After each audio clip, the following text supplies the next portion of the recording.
পুতুল তখন খুশি মনেই বলে ওঠে, হ্যাঁ মনে আছে আপু, তুমি বলেছ যখনই পুতুল বর বের হবে ঠিক তখনই লাফ দিয়ে তার কোলে উঠে জড়িয়ে ধরবো। তখন সেজেল মাথা নাড়িয়ে তাই জানায় যে ঠিক আছে। তারপর দুজনে একসাথে অপেক্ষা শুরু করে। বেশ কিছুক্ষণ পার হওয়ার পরও রওশাদ বের হয় না। সেজেল তখন ক্লান্ত হয়ে পুতুলের কাঁধে ভর দিয়ে দাঁড়িয়ে থাকে। এদিকে পুতুল চোখ ঘুরিয়ে ঘুরিয়ে কাঁচের ভিতরে দৃশ্য দেখার চেষ্টা করছে, কিন্তু কাঁচে শুধুমাত্র নিজের অবয়ব ছাড়া কিছুই দেখতে পাচ্ছে না পুতুল। পুতুল এবার মুখ আলুর মতো ফুলিয়ে কাঁচের সামনে নিজের প্রতিচ্ছবির সাথে খেলতে শুরু করে। এদিকে রওশাদ ডাম্বেলগুলো এক একবার নিচে তুলছে তো এক একবার উপরে তুলছে। ক্যাসপার গিয়ে একটি টাওয়াল এগিয়ে দেয় ঘাম মোছার জন্য রওশাদকে। আর রওশাদও টাওয়ালটা নিয়ে ঘাম মুছতে মুছতে আনমনে হঠাৎই তার বাইরের দিকে নজর যায়। ভেতর থেকে স্পষ্ট পুতুলকে দেখা যাচ্ছে। রওশাদ অবাক হয়ে সেদিকে এগিয়ে যায়। এদিকে পুতুল এখনো নিজের প্রতিচ্ছবির সাথে খেলা করছে আর খিলখিল করে হাসছে। এদিকে পুতুলের এরকম কাণ্ড দেখে রওশাদের রাগ মুহূর্তের মধ্যে গড়ে যায়। হাসি আটকে রাখতে না পেরে হেসে দেয়।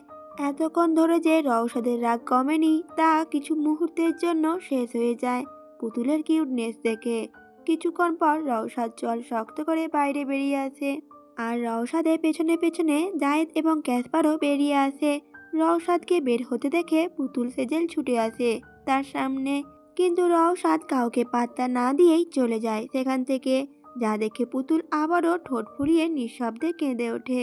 সেজেল পুতুলকে কাঁদতে বারণ করে আর সান্ত্বনা দেয়, বলে ওঠে, যাও যাও নিজের পুতুল ভরে রাগ ভাঙাও কিউট বেবি। পিছন দিকে গিয়ে জড়িয়ে ধরবে কিন্তু শক্ত করে। পুতুল সেজেলের কথা শুনে চোখ মুছে সেজেলের দিকে তাকায় আর তারপরে গুটিসুটি পায়ে ছুটতে শুরু করে রওশাদের পেছনে। রওশাদ গাড়ির কাছে এসে দরজা খুলে ঢুকেই বেরিয়ে যাবে, ঠিক তখনই নজরে যায় পুতুল এদিকেই ছুটে আসছে। রওশাদ কিছু বুঝে ওঠার আগেই পুতুল ছুটে এসে লাফ দিয়ে একদম কোলে উঠে পড়ে রওশাদের কোলে আর শক্ত করে জড়িয়ে ধরে। রওশাদ অবাক হয়ে পুতুলের দিকে চোখ বড় বড় করে তাকায়। পুতুল এখনো রওশাদের রাগ ভাঙাতে আলতো করে ঠোঁটে চুমু দিয়ে ঠোঁট উল্টে কিউট ভাবে বলে ওঠে, প্লিজ আমার উপর আর রাগ করে থেকো না পুতুল বর, আমার খুব কষ্ট হয় তুমি রাগ করে থাকলে। রওশাদ এবার না হেসে পারে না, সে তো হেসেই বলে ওঠে, এভাবে তো রাগ কমবে না। রওশাদের কথা শুনে পুতুল তো বলে ওঠে, তাহলে কি করতে হবে, তাহলে তোমার রাগ কমবে, আমি তাই করব, বলো আমায়। পুতুলের কথা শুনে রওশাদ একটা বাঁকা হেসে বলে ওঠে, ঠিক বলছিস তো পুতুল পরি, পরে আবার কাঁদবি না তো। পুতুল সাথে সাথে মাথা নাড়িয়ে না বলে। রওশাদ পুতুলের কথা শুনে সাথে সাথে পুতুলের পিঠ গাড়ির সাথে ঠেকিয়ে দেয় আর পুতুল নিজের চোখ বন্ধ করে ফেলে ভয়ে। রওশাদ ধীরে ধীরে এগিয়ে এসে পুতুলের গলায় মুখ ডুবিয়ে দেয়। এদিকে রওশাদের এমন কাণ্ডে পুতুলও কিছু বলে না, চুপ করে থাকে। রওশাদ পুতুলের সম্মতিতে যেন আরো উন্মাদ হয়ে ওঠে। পুতুলের থুতনি ধরে উপরে তুলে ঠোঁটের দিকে এগিয়ে যাবে, ঠিক তখনই কারোর পায়ে শব্দ শুনতে পায়। গ্যারেজের দিকে হয়তো কেউ আসছে। রওশাদ বিরক্তিতে হাত মুঠো শক্ত করে গাড়ির সাথে একটা জোরে বাড়ি মারে আর পুতুলকে বলে ওঠে, পুতুল পরি যা নিজের সিটে গিয়ে বস। পুতুলও চুপচাপ নিজের সিটে গিয়ে বসে পড়ে। এদিকে সেজেল, জায়েদ এবং ক্যাসপার একে অপরের সাথে কথা বলতে বলতে এদিকেই এগিয়ে আসছে। রওশাদ রাগী দৃষ্টিতে এই তিন নমুনার দিকে তাকায়। এদের জন্যই আজ এত বড় সুযোগটা হাতছাড়া হলো রওশাদের। এদিকে সেজেল সামনে এসে বলে ওঠে রওশাদকে, রওশাদ পুতুল কোথায়। এদিকে রওশাদ তাদের সাথে কোনো কথা না বলে গাড়ি স্টার্ট দেয়। গাড়ি স্টার্ট দিতে দেখে তারা তিনজনেই পেছনের দরজা খুলে গাড়িতে উঠে বসে। রওশাদ এবার দাঁতে দাঁত চেপে বলে ওঠে, এই তোরা কেন আমার গাড়িতে উঠলি, তোদের তো নিজস্ব গাড়ি আছে। রওশাদের কড়া কথায় তিনজনই দাঁত কেলিয়ে হেসে দেয়। তখন পুতুল সেজেলকে বলে ওঠে আহ্লাদি স্বরে, জানো আপু, পুতুল বর আর আমার উপর রাগ করে নেই। আরও জানো পুতুল বরের রাগ কিভাবে ভাঙিয়েছি আমি। পুতুল আর কিছু বলবে তার আগে রওশাদ পুতুলের মুখটা চেপে ধরে আর রওশাদ চোখ বাঁকিয়ে পুতুলকে চুপ থাকতে বলে। পুতুলও সাথে সাথে চুপ হয়ে যায়। পিছন থেকে তিন নমুনা ভয়ে কোনো কথাই বলে না। এখন একটা টু শব্দ করলেও রওশাদ তাদেরকে উষ্টা মেরে বের করে দেবে, এটা তারা খুব ভালোভাবেই জানে। অপরদিকে বাংলাদেশ, সূর্য কেবল অস্ত গিয়েছে, চারদিকটা অন্ধকার নামার সাথে সাথে আলমার জীবনেও অন্ধকার নেমে এসেছে। আয়নার সামনে বধূ সেজে বসে আছে আলমা, চোখ দিয়ে টপ টপ করে পানি পড়ছে। ঠিক সেই সময় আলমা বেগম কিছু গয়না নিয়ে ভেতরে প্রবেশ করে আর বলে ওঠে, দেখ মুখপুরি, তোর হবু বর তোর জন্য কত গয়না এনেছে, তারপরে তুই বিয়েতে কাঁদবি। আলমা তার ছেলের হাসি হেসে বলে ওঠে, আমার জীবনের সবচেয়ে বড় ভুল কি জানো মা? এই পৃথিবীতে জন্মানো। আর তার থেকেও বড় ভুল কি ছিল? তোমাদের মতো মানুষের ঘরে এসে পড়া। তোমরা এতটাই খারাপ যে টাকার বিনিময়ে এক বয়স্ক লোকের সাথে বিয়ে দিচ্ছ। ছি, আমার তো ঘেন্না হচ্ছে।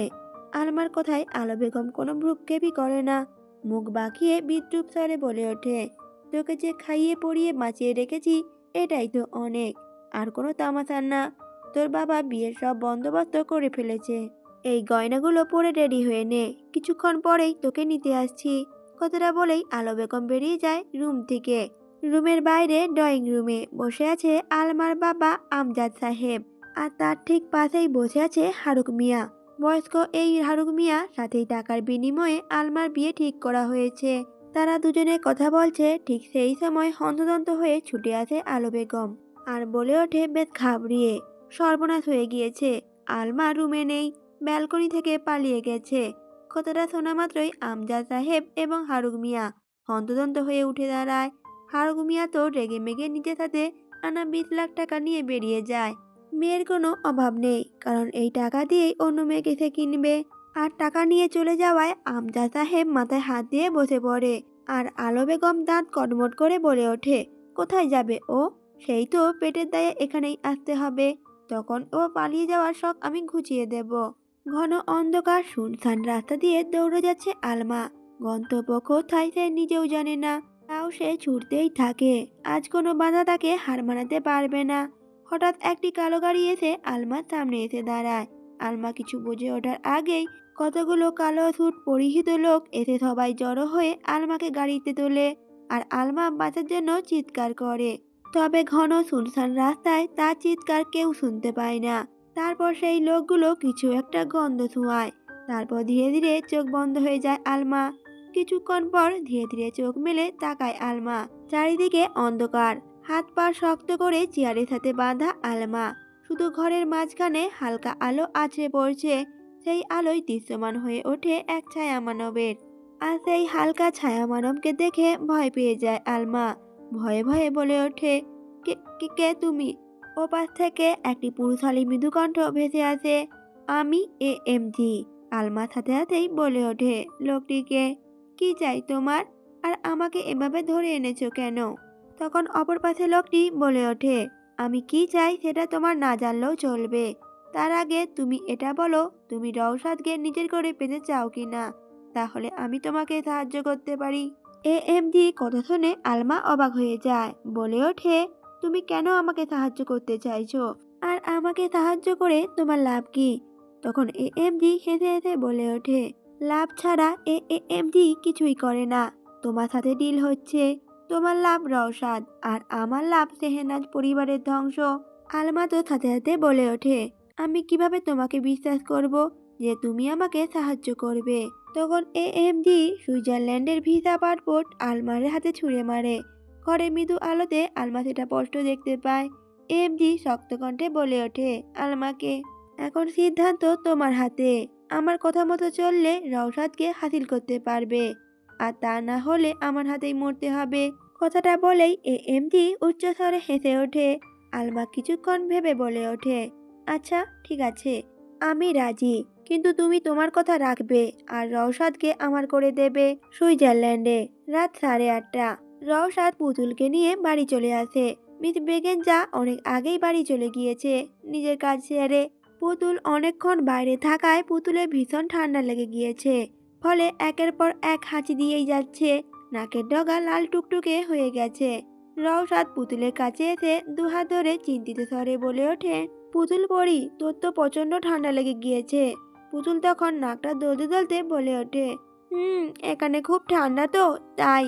রওশাদ সাথে নিজের কোটটা খুলে পুতুলের গায়ে জড়িয়ে দেয়, তারপর নরম স্বরে বলে ওঠে পুতুলকে, পুতুল তুই রুমে যা, আমি গরম কিছু খাবার আর সাথে মেডিসিন নিয়ে আসছি। পুতুল তো সাথে সাথে না গুছিয়ে বলে ওঠে, না না, আমি ওষুধ খাবো না, একটু ঠান্ডা লেগেছে, এমনি ঠিক হয়ে যাবে। পুতুলের কথা শুনে রওশাদ চোখ বাঁকিয়ে তাকিয়ে বলে ওঠে। পুতুল ধীরে ধীরে মাথা নেড়ে সম্মতি জানায়, তারপর আস্তে আস্তে ঘরের দিকে এগোয়। রুমে ঢোকার সময় হঠাৎ পুতুলের চোখটা ঝাপসা হয়ে আসে, মাথাটা ভারী হয়ে আসে, শরীর কেমন দলে উঠল। এক মুহূর্ত যেন মনে হচ্ছিল পড়েই যাবে। ঠিক তখনই রওশান দ্রুত এগিয়ে এসে পুতুলকে ধরে ফেলে। পুতুল আধো অচেতন কণ্ঠে বলে ওঠে, পুতুল বর, আমার না মাথাটা কেমন ঘুরছে। রওশাদ ভয় পেয়ে কপালে হাত রাখলো, গরমে যেন আগুন হয়ে আছে। রওশাদ আর কথা না বাড়িয়ে পুতুলকে কোলে তুলে নিল আর রুমে গিয়ে শুয়ে দিল খাটের উপরে। পুতুল এদিকে শীতে কাঁপছে, তাই রওশাদ ব্ল্যাঙ্কেট টেনে পুতুলের গায়ে দিয়ে দেয়। কিছুক্ষণ পর রাত অনেক হয়ে গিয়েছে, জানালার বাইরে তুষার পড়ছে নিঃশব্দে। রুম জুড়ে মৃদু আলো, টেবিল ল্যাম্পের হলুদ আলো পুতুলের মুখটা যেন আরো শান্ত আর কোমল দেখাচ্ছে। রওশাদ একটা চেয়ার টেনে একটু কাছে এলো পুতুলের সামনে। চোখে ক্লান্তি, কিন্তু সেই ক্লান্তি ভেদ করে এক অদ্ভুত টান কাজ করছে পুতুলের জন্য। পুতুলের কপালে রাখা ভেজা তোয়ালটা সরিয়ে দিল রওশাদ, তারপর হাতে তালু দিয়ে কপালটা আলতো করে ছুঁয়ে দেখলো জ্বরটা অনেকটা কমে এসেছে। পুতুল পিটপিট করে চোখ খুলে রওশাদের দিকে তাকিয়ে শব্দ করে কেঁদে দেয়। রওশাদ কিছু বুঝে ওঠার আগেই পুতুল রওশাদের গলা জাপটে ধরে বলে ওঠে, ও পুতুল বর, আমি আমি বাবার কাছে যাব, আমাকে এক্ষুনি নিয়ে চলো না। আমি কিছু শুনতে চাই না, তুমি আমাকে আমার বাবার কাছে নিয়ে যাবে এখনই। পুতুল এবং রওশাদের মধ্যে এখন একটুও দূরত্ব নেই, দুজনের শরীর একসাথে মিশে আছে। পুতুলের স্পর্শে রওশাদের মধ্যে গভীর উত্তেজনা হানা দিয়ে বসেছে। পুতুল কাছে আসলে রওশাদ এক অদ্ভুত নেশায় পড়ে যায়, যা কোনো মাদক দ্রব্যকেও হার মানাতে বাধ্য। পুতুলের কথা শুনে রওশাদ কাঁপা কাঁপা কণ্ঠে বলে উঠল, পুতুল, ও পরি, লক্ষ্মী পরি, আমাকে ছেড়ে দে, না হলে আমি যে আর নিজেকে সামলে উঠতে পারবো না। পুতুল বলে ওঠে, না, আগে বলো তুমি আমার বাবার কাছে নিয়ে যাবে, তাহলে আমি ছাড়বো তোমায়। বলেই পুতুল আরো সোজা গিয়ে রওশাদের কোলে বসে আরো শক্ত করে গলা জড়িয়ে ধরে রওশাদের। রওশাদ এর নিঃশ্বাস ওঠানামা করছে, রওশাদের ভেতরে দ্বিধা আর উত্তেজনা যেন একই সাথে গুমড়ে উঠল। পুতুলের উষ্ণ শরীর এই আকস্মিক আবদার সমস্ত কিছুই যুক্তিকে ভাসিয়ে দিয়ে যাচ্ছে। রওশাদ চোখ বুজে একটা জোরে নিঃশ্বাস নিল, নিজেকে শান্ত করার চেষ্টা করতে গিয়েও ব্যর্থ হলো। পুতুলের নরম স্পর্শে তার ভেতরের বাঁধ ভেঙে যাওয়ার উপক্রম হলো। কাঁপা কাঁপা কণ্ঠে রওশাদ বলল পুতুলকে, পুতুল, পুতুল প্লিজ তুই নাম, কথা শোন আমার। কিন্তু পুতুল তো নাছোড়বান্দা, রওশাদের কোল থেকে না নেমে বরং রওশাদের বুকে মাথা নেড়ে ফিস ফিস করে বলে উঠল, না, তুমি আমায় এখনই আমার বাবার কাছে নিয়ে চলো, এখনই চলো। এবার রওশাদ কোনো কথা না বলেই পুতুলকে কোলে তুলে নিল আর খাটে শুয়ে দিল, আর নিজে নিজের ভর সম্পূর্ণ পুতুলের ওপর ছেড়ে দিল। পুতুল তো ভয়ার্ত চোখে রওশাদের দিকে তাকিয়ে হাত দিয়ে রওশাদের বুকে এলোপাতাড়ি ধাক্কা দিয়ে সরানোর চেষ্টা করতে করতে বলে উঠল, সরো সরো পুতুল বর, আমি আর দুষ্টুমি একদম করব না, সত্যি বলছি আর করব না। রওশাদ ঘোর লাগা দৃষ্টিতে পুতুলের ঠোঁটে স্লাইড করতে করতে বলে উঠল, সেটা তোর আগে ভাবা উচিত ছিল পুতুল, আমার বুকে আগুন লাগিয়ে এখন নিজে সাধু সাজছিস, আজ তোকে ছাড়ছি না। এবার পুতুলের চোখে পানি চলে আসে। বিয়ের দিন রওশাদ কি করেছিল সেই কথা মনে পড়তেই পুতুলের শরীরে কাঁটা দিয়ে উঠল। পুতুল ভয়ে ভয়ে বলে উঠল, আমি আর দুষ্টুমি করব না পুতুল বর, আমাকে ছেড়ে দাও, ওই দিনের মতো আর ব্যথা দিও না। এদিকে রওশাদের হিমশীতল নিঃশ্বাস আছড়ে পড়ছে পুতুলের মুখে। রওশাদ পুতুলের কানের কাছে এসে পিস পিস করে বলে উঠল, আজ নিষেধ করিস না পুতুল পরি, তোর নেশা আমাকে পাগল করে তুলেছে, আর যা হবে তা কাউকে বলবি না, বুঝলি। বলেই রওশাদ পুতুলের গলায় মুখ ডুবিয়ে দেয়। পুতুল ভয়ে এবার জোরে জোরেই কান্না করে ওঠে। পুতুলের কান্না শুনে রওশাদ এর হুঁশ ফিরে আসে। রওশাদ তড়িঘড়ি করে পুতুলের উপর থেকে ওঠে, হন হন করে রুমের বাইরে বের হয়ে যায়। পুতুল চোখ মুছতে মুছতে উঠে বসে আর রওশাদের যাওয়ার দিকে তাকিয়ে থাকে। এদিকে রওশাদ ব্যালকনিতে এসে দাঁড়ায়। বাইরে তুষার নিঃশব্দে পড়ছে, ঠান্ডা বাতাস আর রাতের অন্ধকার ভেতরের ক্ষোভ আরো বাড়াচ্ছে। নিজের মনে বিড়বিড় করে বলে ওঠে রওশাদ, আমি কি করছিলাম, আমি কি করতে যাচ্ছিলাম, রওশাদ রাগে নিজের হাত মুষ্টিবদ্ধ করে দেয়ালের রেলিংয়ে ঘুষি মারে, আর পরক্ষণেই নিজের মাথায় হাত রেখে রেলিংয়ের সাথে ভর দিয়ে নিজেই নিজেকে দোষারোপ করতে থাকে। রওশাদ বলে ওঠে, কেন এমন করছিলি তুই? কেন পুতুলের কাছে আসতে নিজেকে সামলে উঠতে পারিস না? কেন? সকাল 8টা, ঘরটা শান্ত, জানালার বাইরে সবকিছুই সাদা কুয়াশা, সূর্যের হালকা তির্যক রশ্মি ছড়িয়ে পড়ছে সারা আকাশে। পুতুল ধীরে ধীরে চোখ খুলল। ঘুম এখনো তার ভেতরেই রয়ে গিয়েছে, কিন্তু নিঃশব্দ ঘর এবং তুষারের ঠান্ডা বাতাস এক ঝটকায় সরিয়ে দিল পুতুলের ঘুমের স্বপ্নের মধ্যে থেকে। পুতুল কাঁধে ব্ল্যাঙ্কেট জড়িয়ে গুটি গুটি পায়ে উঠে ড্রয়িং রুমে চলে আসে। কিচেনে মিস মৃগেঞ্জা কাজ করছে। পুতুলকে দেখে মুচকি হেসে বলে ওঠে, গুড মর্নিং। কিন্তু পুতুল মিস মৃগেঞ্জার কথায় কোনো উত্তর না দিয়ে কিছুক্ষণ ফ্যাল ফ্যাল করে তাকিয়ে রইল। এরপর পুরো বাড়ি ঘুরে রওশাদকে খুঁজল, কিন্তু পেল না। কোথাও নেই রওশাদ। পুতুলের মন খারাপ হয়ে যায়। পুতুল জানালার কাছে এসে ঠান্ডা কাঁচ স্পর্শ করে। বাইরে প্রচন্ড কুয়াশা পড়েছে, আর সাথে সাথে তুষারও পড়ছে। পুতুলের মনে হলো রওশাদ হয়তো কাল রাতের জন্য রেগে চলে গিয়েছে। এটা ভেবেই চোখে পানি জমতে লাগলো পুতুলের। পুতুল চুপচাপ কুঁকড়ে বসে বাচ্চাদের মতো কাঁদতে লাগলো, নিঃশব্দে। আর বাইরে শান্ত কুয়াশা তার যেন একাকিত্বকে আরো গভীর করে দিচ্ছে।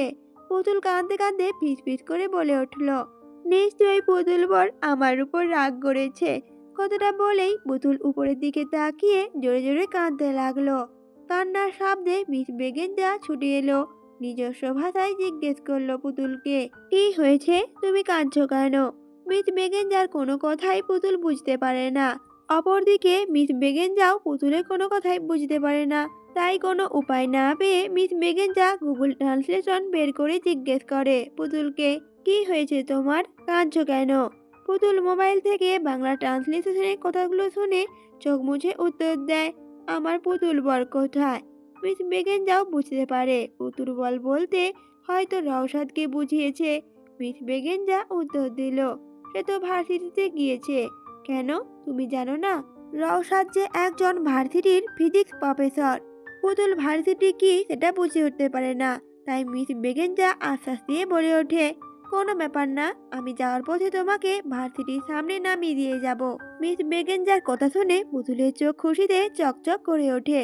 পুতুল মাথা নেড়ে খুশি হয়ে মিস বেগেঞ্জাকে ধন্যবাদ জানায়। সুইজারল্যান্ডের টপ ভার্সিটির মধ্যে অন্যতম একটি ভার্সিটিতে প্রফেসর হিসেবে নিযুক্ত রওশাদ শেহনাজ। এই ভার্সিটিতে সকল ব্রিলিয়ান্ট থেকে ব্রিলিয়ান্ট এবং আভিজাত্য পরিবারের সন্তানরা পড়াশোনার সুযোগ পায়। বড় ক্যাম্পাসে সকল স্টুডেন্টের ছড়াছড়ি। কেউ বইয়ে মুখ গুজে পড়াশোনা করছে, বা কেউ বসে বসে আড্ডায় আসর জমাচ্ছে। ভার্সিটির গেটে এসে দাঁড়ায় রওশাদের গাড়ি। ভেতর থেকে রওশাদ বের হয়ে আসে, কালো স্যুট বুট পরে এবং ফরমাল লুকে। আর আশেপাশে মেয়েরা হাঁ করে রওশাদের দিকে তাকিয়ে থাকে। ভার্সিটির অন্যতম সুদর্শন প্রফেসরের মধ্যে রয়েছে রওশাদ শেহনাজ। মেয়েরা তার জন্য পাগল হলেও এখনো পর্যন্ত কারো সাহসী হয় না রওশাদকে প্রপোজ করার। তবে ভার্সিটির কিছু বাঙালি মেয়েরাও মনে মনে ঠিক করে ফেলেছে রওশাদকেই বিয়ে করবে। রওশাদ ভার্সিটি গেট দিয়ে প্রবেশ করতে চারদিক দিয়ে সবাই একসাথে বলে ওঠে, গুড মর্নিং প্রফেসর। রওশাদও গম্ভীর কণ্ঠে একবার উত্তর দেয়, গুড মর্নিং। বলেই রওশাদ সামনের দিকে এগিয়ে যায়। কিছুক্ষণ পর মিস ব্রিগেঞ্জা পুতুলকে ভার্সিটির সামনে নামিয়ে দিয়ে বলে ওঠে, এখানে রওশাদ স্যার আছে। তুমি ভিতরে গিয়ে কাউকে জিজ্ঞেস করলে সে তোমাকে রাস্তা দেখিয়ে দেবে। বলে মিস বেগেঞ্জা তড়িঘড়ি করে সেখান থেকে চলে যায়। তার নাকি জরুরি একটা কাজ আছে। মিস বেগেঞ্জা এখনো জানেন না যে পুতুল মানসিকভাবে অসুস্থ। তাহলে তিনি কখনোই পুতুলকে এভাবে একা ছাড়তো না। মিস বেগেঞ্জা চলে গেলে পুতুল ওখানেই ড্যাব ড্যাব করে তার যার দিকে হাঁ করে তাকিয়ে থাকে। এরপর গুটি গুটি পায়ে ভার্সিটির ভিতরে ঢুকে যায়। সিকিউরিটি গার্ড পুতুলকে এভাবে ঢুকতে দেখে এগিয়ে এসে জিজ্ঞেস করে, এই যে মিস, আইডি কার্ড দেখান, তারপর প্রবেশ করুন। পুতুল অচেনা লোক দেখে ঘাবড়ে গিয়ে বলে ওঠে, আমার পুতুল বর কোথায়?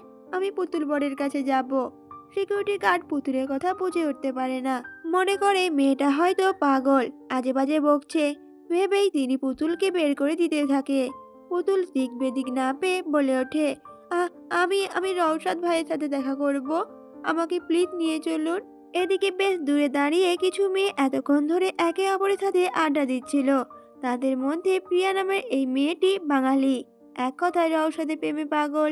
আড্ডা দিতে দিতে প্রিয়া পুতুলের মুখে রওশাদের নাম শুনে ধীরে ধীরে এগিয়ে আসে আর পুতুলের দিকে তীক্ষ্ণ দৃষ্টিতে তাকিয়ে জিজ্ঞেস করে, রওশাদ স্যারকে তুমি কিভাবে চেনো? তখন পুতুল সাথে সাথে বলে ওঠে, তুমি আমার পুতুল বরকে চেনো? আমাকে নিয়ে চলো না প্লিজ, এই আঙ্কেলটা আমাকে বের করে দিচ্ছে। পুতুল চোখে এক আকাশ পরিমাণ আশা নিয়ে প্রিয়াকে উদ্দেশ্য করে কথাগুলো বলে ওঠে। এদিকে পুতুলের কথায় প্রিয়ার চোয়াল শক্ত হয়ে আসে। বাঁকা হেসে বলে ওঠে, পুতুল বর?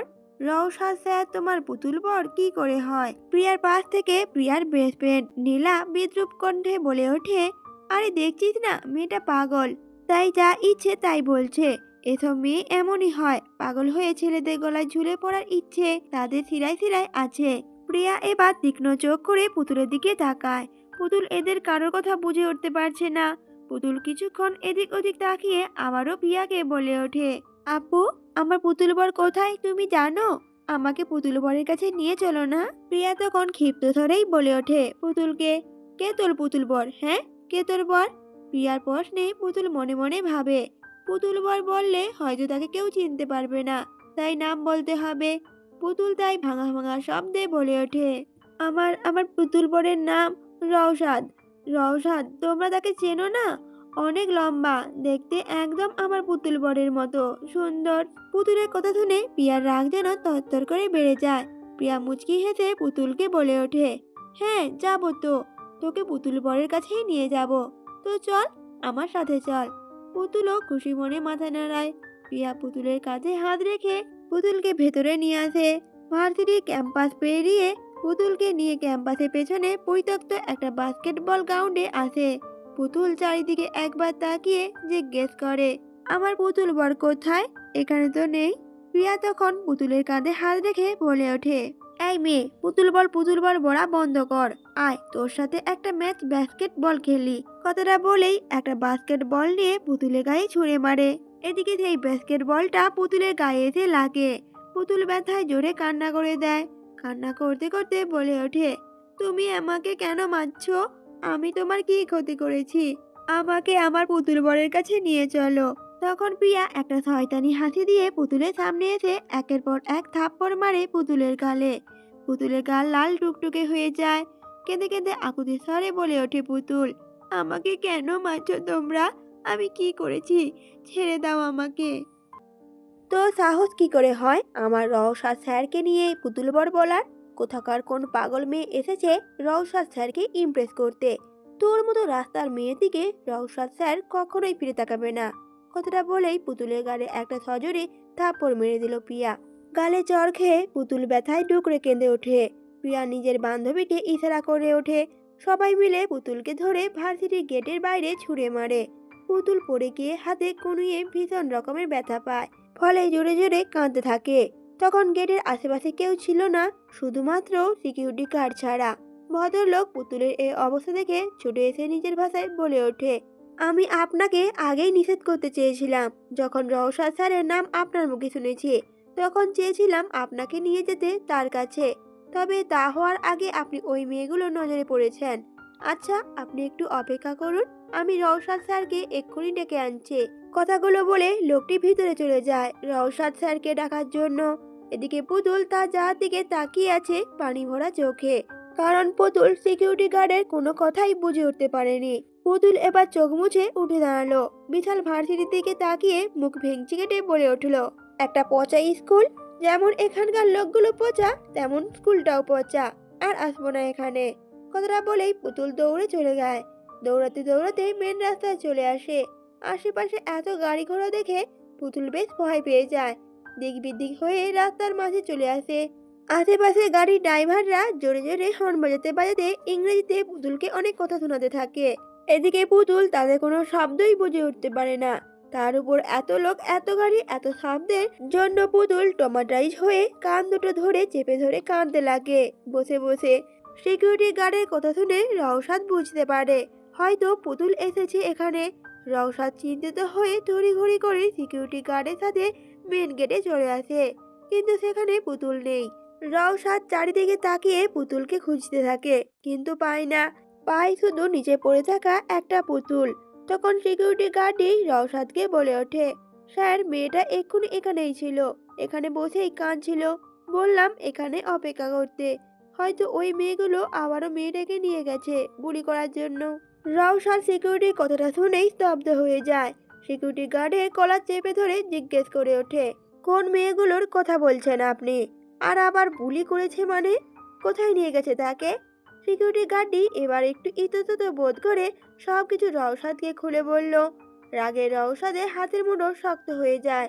সিকিউরিটি গার্ডের কথা শুনে রওশাদ বড় বড় পা ফেলে ক্লাসে চলে আসে। এদিকে ক্লাসে প্রিয়া বসে তার বান্ধবীদের সাথে কথা বলছে। রওশাদ এসে প্রিয়ার সামনে এসে দাঁড়ায়। রওশাদকে দেখে প্রিয়া বেশ খুশি হয়ে বলে ওঠে, স্যার কিছু বলবেন? এদিকে রওশাদ তাতে দাঁত চেপে বলে ওঠে প্রিয়াকে, তোকে তো আমি পরে দেখে নেব, আগে তুই এটা বল পুতুল কোথায়? প্রিয়া তখন প্রত্যুত্তর করে বলে ওঠে, পুতুল? কে আবার পুতুল? আমি তো কোনো পুতুলকে চিনি না।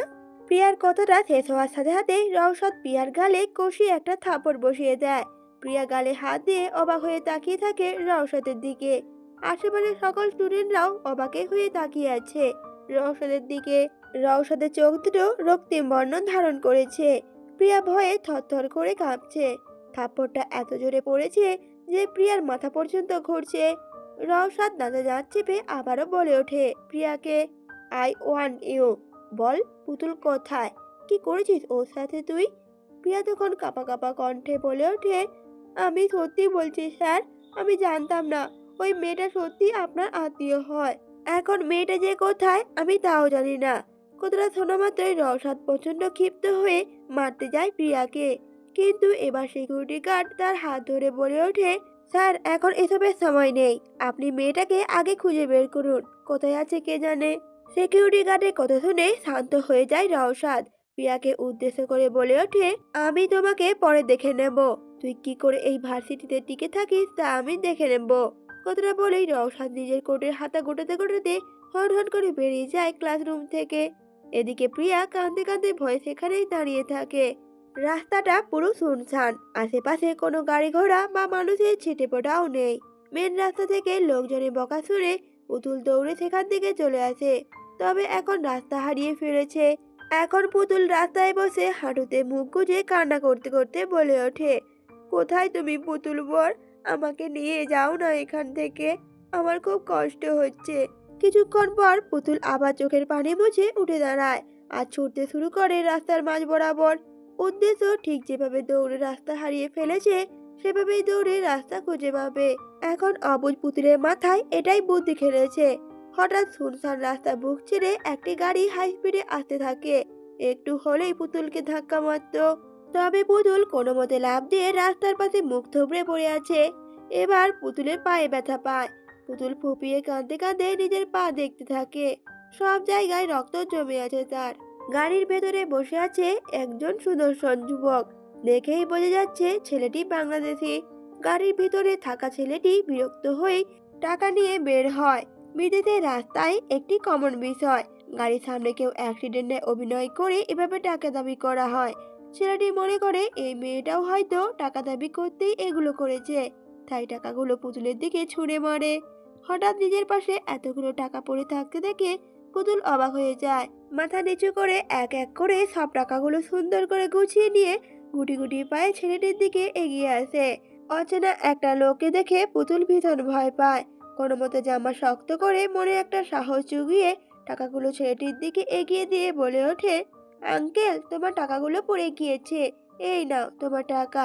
ছেলেটি এতক্ষণ সানগ্লাস পরে গাড়িতে হেলান দিয়ে অন্যদিকে মুখ করেছিল, কিন্তু পুতুলের মুখে আঙ্কেলের ডাক শুনে ছেলেটি নাক মুখ কুচকে পুতুলের দিকে তাকিয়ে থা হয়ে যায়। পুতুলের ডাগর ডাগর চোখ দিয়ে তাকিয়ে আছে ছেলেটির দিকে, চোখে পানি টলমল করছে। ছেলেটি পুতুলের দিকে তাকিয়ে একটি ঢোক গিরে শক্ত গলায় জিজ্ঞেস করে ওঠে, ইউ স্টুপিড গার্ল, আমাকে কোন দিক দিয়ে তোমার আঙ্কেল বলে মনে হয়? চুপচাপ পুতুল টাকাগুলো ছেলেটির গাড়িতে রেখে বলে ওঠে, বাবা বলেছে অন্যের টাকা নেওয়া একদম উচিত না, পচা মানুষেরা অন্যের টাকা চুরি করে। আর দেখো আমি তোমার টাকা তোমাকে ফিরিয়ে দিয়েছি আঙ্কেল, বলো আমি ভালো মানুষ না? পুতুলের মুখে এরকম কথা শুনে ছেলেটি এবার বুঝেই যায় মেয়েটি মানসিকভাবে ভারসাম্যহীন। ছেলেটি একটা দীর্ঘশ্বাস ফেলে পুতুলের গাল টেনে বলে ওঠে, তোমার বাড়ি কোথায় মেয়ে? আর তোমার বাবা মা কোথায়? পুতুল এবার ফুপিয়ে ফুপিয়ে কেঁদে ওঠে আর বলে ওঠে, আমি জানি না কোথায় তারা, আমি রাস্তা হারিয়ে ফেলেছি। তুমি আমাকে আমার পুতুল বরের কাছে নিয়ে চলো না প্লিজ। যদি আমাকে আমার পুতুল বরের কাছে নিয়ে যাও তাহলে তোমাকে আমি অনেক চকলেট কিনে দেব। রিঙ্কি প্রমিস। পুতুলের কথা শুনে ছেলেটি এবার হেসেই দেয়। পুতুলকে বলে ওঠে, আচ্ছা ঠিক আছে, নিয়ে যাব। তবে এই পুতুল বরটাকে? পুতুল প্রশ্নের কোনো উত্তর না দিয়ে চুপচাপ তাকিয়ে থাকে ছেলেটির দিকে। সুইজারল্যান্ডের রাতটা একদম অন্যরকম, নিস্তব্ধ। শহরে আলোয় ঢাকা এই আকাশের নিচে একদল মানুষ ছুটে বেড়াচ্ছে। রওশাদ, সেজেল, জায়েদ এবং ক্যাসপার। তাদের চোখে মুখে রয়েছে অগাধ ক্লান্তি, কিন্তু চোখে আছে একটাই লক্ষ্য, পুতুলকে খুঁজে বের করা। রওশাদ গাড়ির স্টিয়ারিং চেপে বসে আছে, গলাটা তার শুকনো, আর মনে মনে শুধু একটাই প্রশ্ন ঘুরপাক খাচ্ছে বারংবার, পুতুল এখন কোথায় আর কিভাবে আছে? সেজেল পাশে বসে শান্তভাবে বলে উঠল, রওশাদ, আমাদের এবার পুলিশের সাহায্য নেওয়া উচিত। অনেকটা সময় নষ্ট হয়ে গিয়েছে, আরো বেশি সময় নষ্ট করলে বিপদ হতে পারে। রওশাদ ঠোঁট কামড়ে বলে ওঠে, এই সব কিছুর জন্য আমিই দায়ী। আমি পুতুলের ঠিকঠাক ভাবে দায়িত্ব পালন করতে পারিনি। পুতুলের যদি কিছু একটা হয়ে যায় আমি তাহলে কি করব? আমি যে আর বাঁচবো না। গাড়ির পেছনে যাই চুপচাপ বসে আছে আর বেশ রেগেই বলে ওঠে রওশাদকে, ভাই এভাবে নিজেকে দোষ দিস না। পুতুল হারিয়ে গেছে, এটা আমাদের সবার দোষ। এখন এসব ভেবে লাভ নেই, আর সময়ও নেই। আমাদের পুতুলকে এখনই খুঁজে বের করতে হবে। সেদিনের কথা শুনে রওশাদ সাথে সাথে গাড়িটা ঘুরিয়ে নেয়। দেখেই বুঝে যাচ্ছে প্রচন্ড ক্ষেপে রয়েছে। সেজেল এবার নরম গলায় বলে ওঠে রওশাদকে, রওশাদ কাম ডাউন, ওকে আমরা খুঁজে পাবো। তুই এত ভেঙে পড়লে কি করে হবে বল? রওশাদ মাথা নিচু করে বলে ওঠে, ও একা আছে, ভয় পেয়েছে, ঠান্ডায় কাঁপছে হয়তো। আমার পুতুলটা না কাঁদলে বড্ড বুকে যন্ত্রণা হয়, আমি সহ্য করতে পারছি না আর। কথাগুলো বলতে বলতে রওশাদের চোখে জল চলে আসে, মুখ ফিরিয়ে নেয় যাতে কেউ না দেখতে পারে তার চোখের জল। গাড়ির জানালার প্রতিফলিত হয় রওশাদের মুখ, ক্লান্ত ব্যথিত, তার উপরে চিন্তায় জর্জরিত একজন মানুষ। গাড়িটি হাইওয়ে ছাড়িয়ে পাহাড়ি রাস্তা ধরে এগিয়ে যায়, নিচে তুষার চাদর আর উপরে আকাশে ভাসমান চাঁদ। রওশাদ বেপরোয়া হয়ে গাড়ি চালাচ্ছে, উদ্দেশ্য পুলিশ স্টেশন। পুলিশ স্টেশনে পৌঁছাতে চারজন মিলে একসাথে পুলিশ স্টেশনে ঢুকে পড়ে। পুলিশ স্টেশনে ঢুকতেই রওশাদ অবাক হয়ে যায়।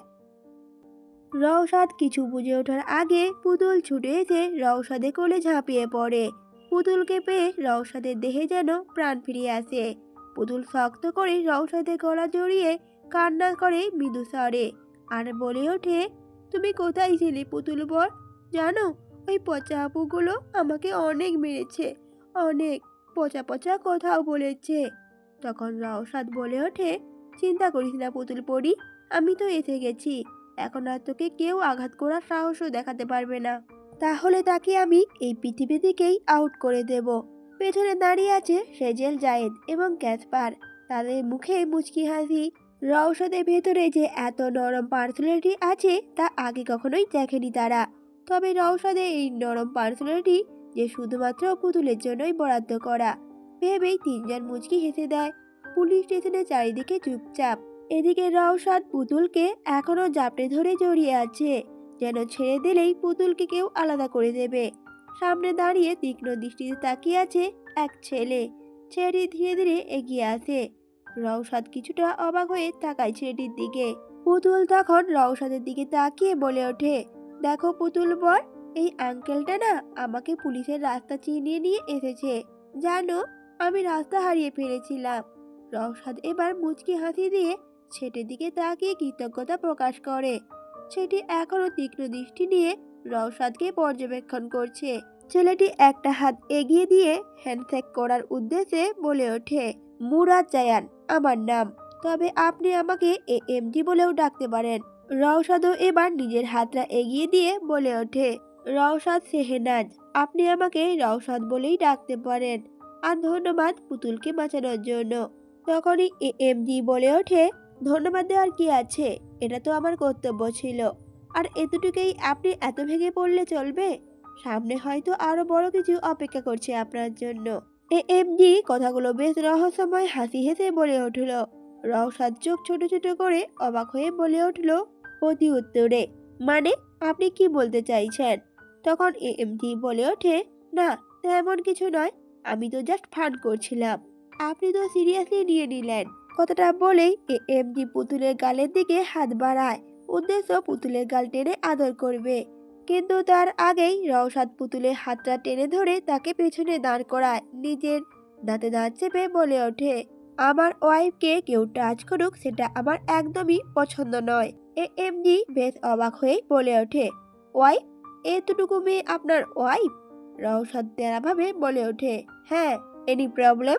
তখন এএমডি বলে ওঠে, নো নো, নো প্রবলেম, আমি তো জাস্ট এমনি জিজ্ঞেস করছিলাম। রওশাদের কাছে এএমজি ব্যবহার ঠিক লাগছে না, বিশেষ করে পুতুলের গাল টানতে যাওয়ার ব্যাপারটায় রওশাদের খুব রাগ হচ্ছে। রওশাদ আর এক মুহূর্ত দেরি না করে পুতুলকে নিয়ে সেখান থেকে বেরিয়ে যায়। পিছন পিছন জায়েদ এবং ক্যাসপার যেতে গিয়েও থেমে যায়, কারণ সেজেল এখনো হাঁ করে এএমজির দিকে তাকিয়ে আছে। সেজেলকে এভাবে তাকিয়ে থাকতে দেখে জায়েদের বেশ রাগই হয়, আর অবাক হয়ে সামনে তাকিয়ে দেখে এএমজির দিকে। জায়েদকে এভাবে থ হয়ে দাঁড়িয়ে থাকতে দেখে ক্যাসপার একবার হাঁ করে এএমজির দিকে তাকায়, আর একবার সেজেলের দিকে তাকায়। রওশাদ চলে যাবার পর এএমজি রওশাদের যাওয়ার দিকে তাকিয়ে বাঁকা হাসে, আর তখনই এএমজির নজরে আসে সেজেল ওর দিকে তাকিয়ে আছে। এএমজি সেজেলের দিকে তাকিয়ে একটা মুচকি হাসি দিয়ে এক পা এক পা করে এগোতে থাকে। সেজেলও অবাক হয়ে যায়, সাথে খুশিও হয়, কারণ প্রথম দেখায় এএমজিকে সেজেলে বেশ মনেই ধরেছে।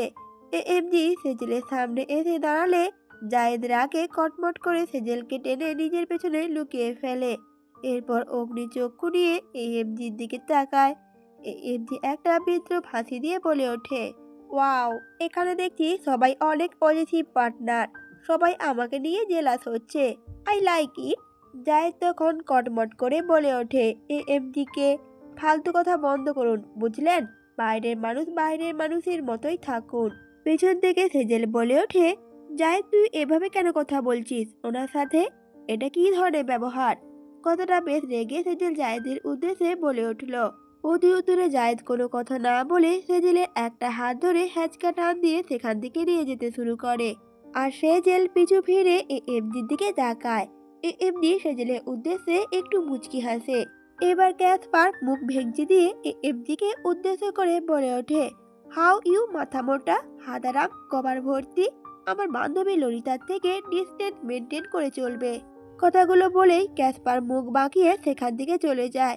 সবাই চলে গেলে এএমজি ওখানে দাঁড়িয়ে সবার দিকে তাকিয়ে একটু মুচকি হাসে, আর মনে মনে ভেবে ওঠে, খেলা তো সবে জমে উঠেছে, এখনো অনেক কিছু বাকি, পুরো শেহনাজ পরিবারকে ক্ষান্ত না করে আমি ছাড়বো না। রাত 12টা, রওশাদ পুতুলকে নিয়ে বাড়ি পৌঁছেছে। পুতুলের হাতে পায়ে ঔষধ লাগিয়ে দিতে থাকে। পুতুল ফুপিয়ে ফুপিয়ে কাঁদতে কাঁদতে বলে ওঠে রওশাদকে, ওই পচা আপুগুলো ওসব করেছে, দেখো এখানে এত ব্যথা দিয়েছে। রওশাদ পুতুলের ব্যথা জায়গায় ফু দিয়ে দেয়। এদিকে রওশাদের বুকটা যেন হাহাকার করছে এই আঘাতগুলো দেখে, আর তার সাথে রাগও হচ্ছে। কাল ভার্সিটিতে গিয়ে পিয়ার সহ বাকিদের ব্যবস্থা করবে। রওশাদের ভাবনার মধ্যে পুতুল রওশাদকে জিজ্ঞেস করে ওঠে, আচ্ছা পুতুল বর, তুমি ওই আঙ্কেলটাকে ওভাবে বকা দিলে কেন? ওই আঙ্কেল তো অনেক ভালো মানুষ। তখন এএমজি কথা মনে পড়তেই রওশাদের রাগ আরো যেন মাথায় চেপে বসেছে। রওশাদ নিজের রাগ সংযত করে পুতুলের উদ্দেশ্যে মৃদু ধরে বলে ওঠে, ওই আঙ্কেল এর সাথে তুমি আর কখনোই কথা বলবে না, ওই আঙ্কেল ভালো না, পচা, বুঝলে? অতি উত্তরে পুতুল বলে ওঠে, কেন, ওই আঙ্কেলটা কি পচা কাজ করেছে? পুতুলের প্রশ্নে রওশাদ কি বলবে ভেবে পায় না।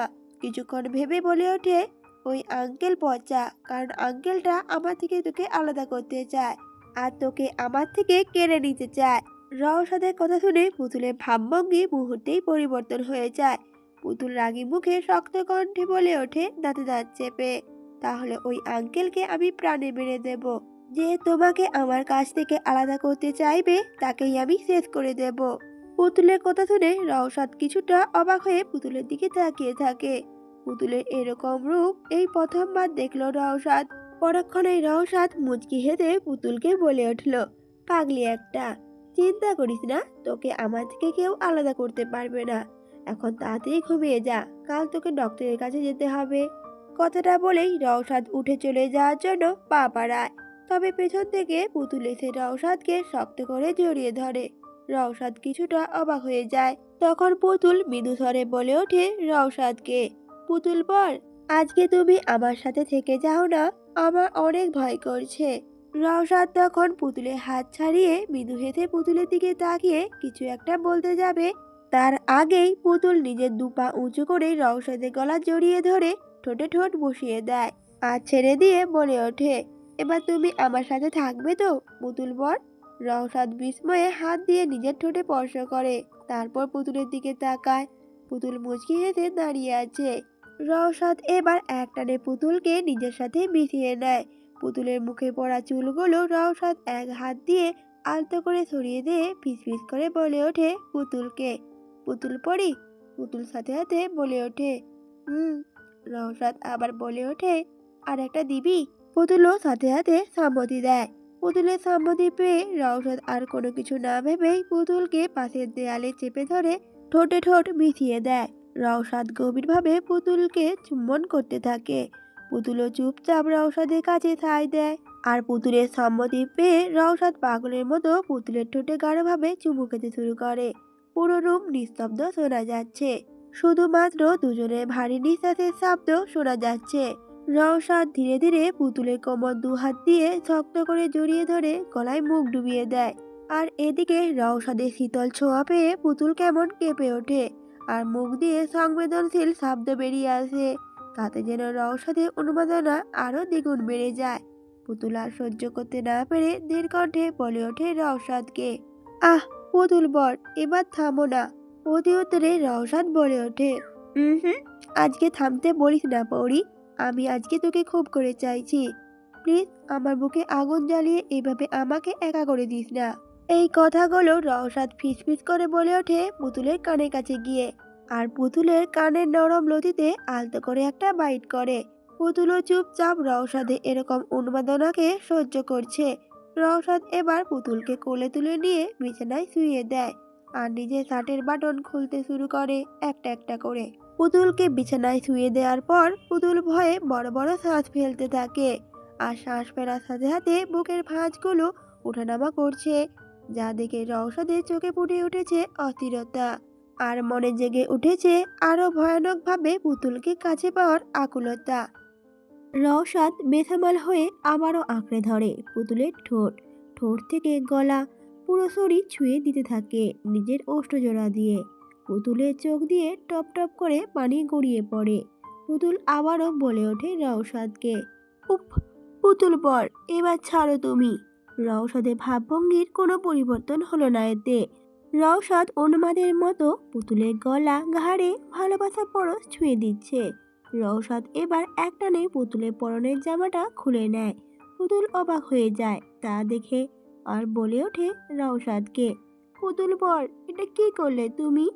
রওশাদ সাথে সাথে বলে ওঠে, কোনো কথা না পড়ি, আমি তোকে একদম ব্যথা দেব না, তাই ভয় পাস না।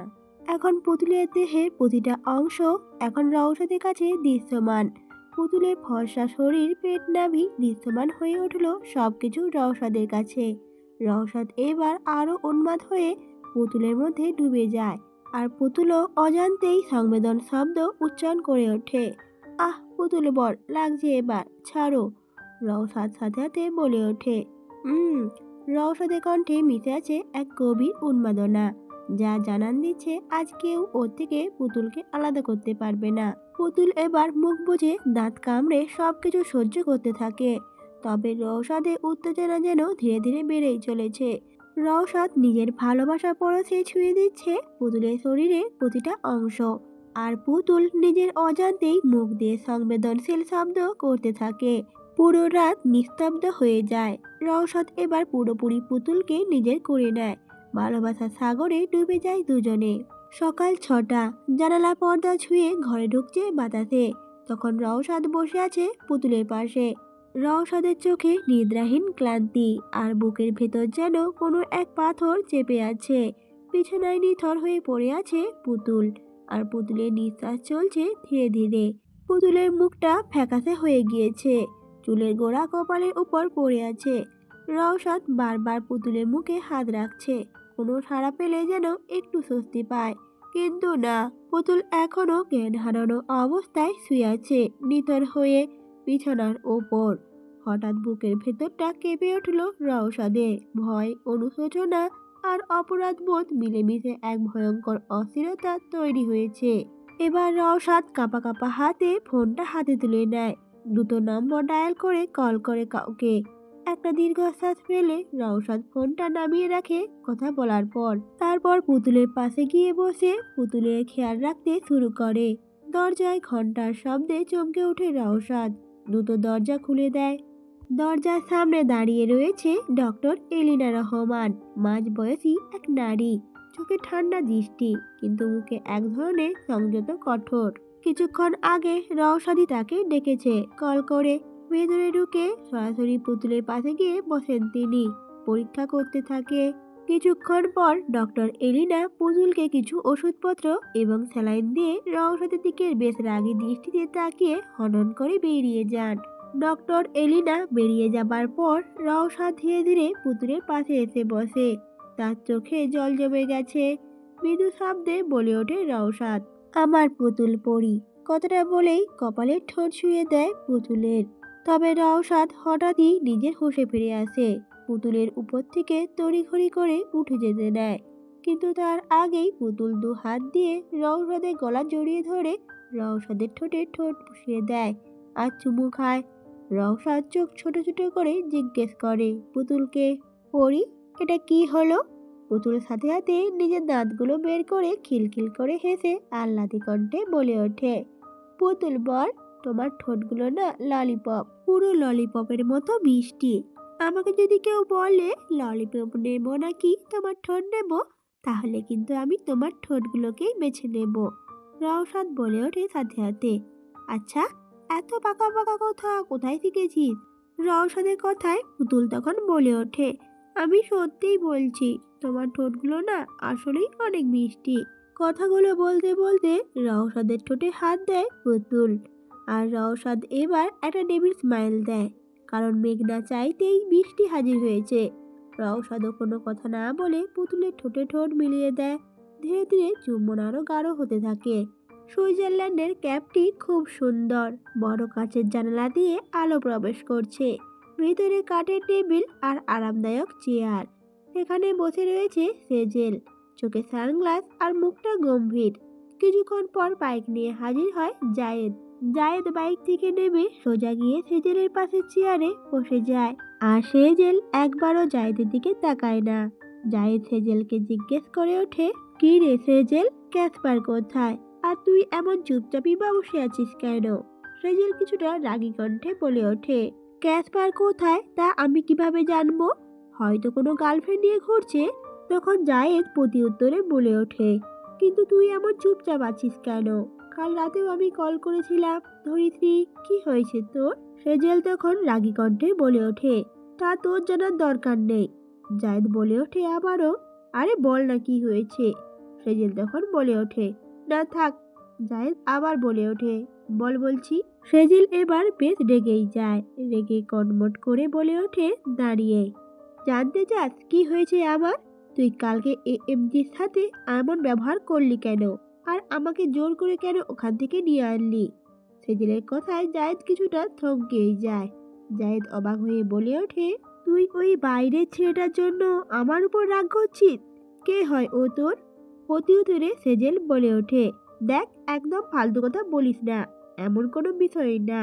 জায়েদ তখন আবারও বলে ওঠে, না, এমনি বিষয় না। কি হয়েছে তোর?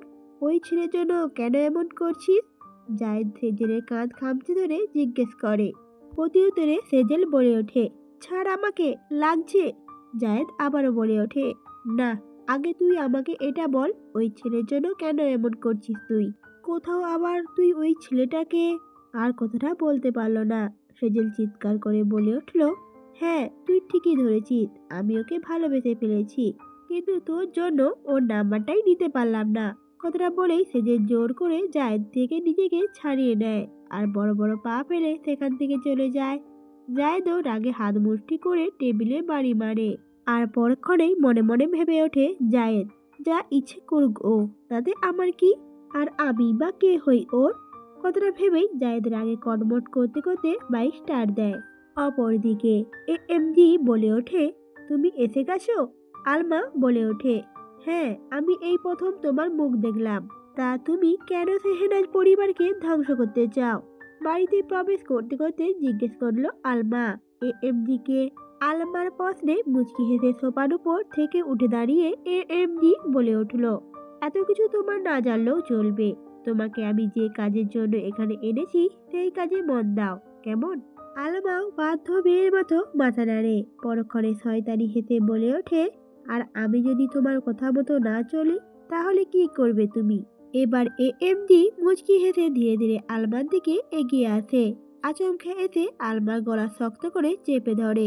মুহূর্তে এএমডি মুখের পরিবর্তন ভয়ঙ্কর রূপে পরিণত হয়।